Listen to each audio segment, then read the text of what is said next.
But he took all those different logger names and he stuck them together into one folktale tradition.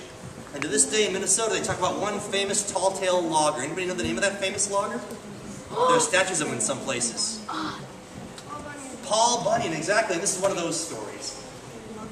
A long time ago, people say, Paul Bunyan was working a logging crew in Cook, Minnesota, just north of the Iron Range up there. And he came into the dining hall and he realized there were 2 open seats, and that's a problem.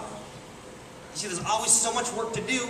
Logging companies are always hiring more men. There's never an empty seat in the dining hall. So to miss 2 men meant there was trouble somewhere. And Paul began asking around what happened to those 2 men, and no one had any idea. They hadn't seen them. So Paul sent out a search party with lanterns that night, and they followed some footsteps in the snow for those 2 men.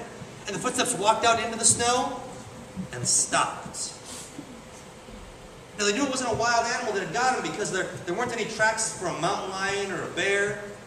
They had no idea what happened. But Paul told the men the next day, I want everyone having a buddy.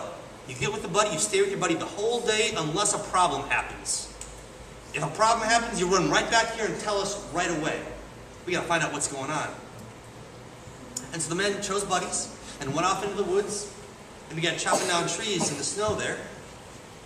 And halfway through the day, one of the loggers came running out of the woods to tell Paul, Paul, I saw it. You saw what? It was terrible, terrible.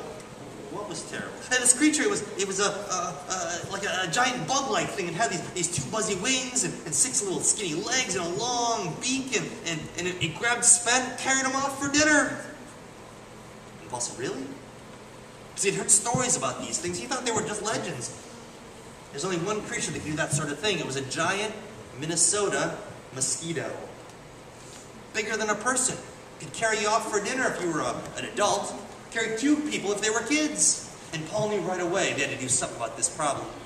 He called all the men in out of the woods and got them in the dining hall and told them what he'd heard.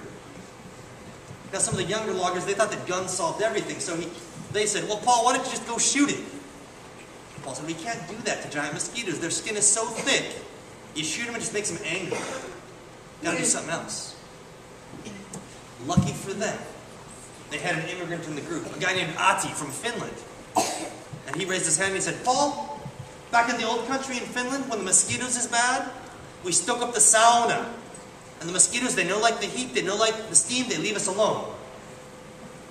You stoke up the what? The sauna. Oh, around here called the sauna. The steam bath. Oh yeah, the sauna, yeah. Really?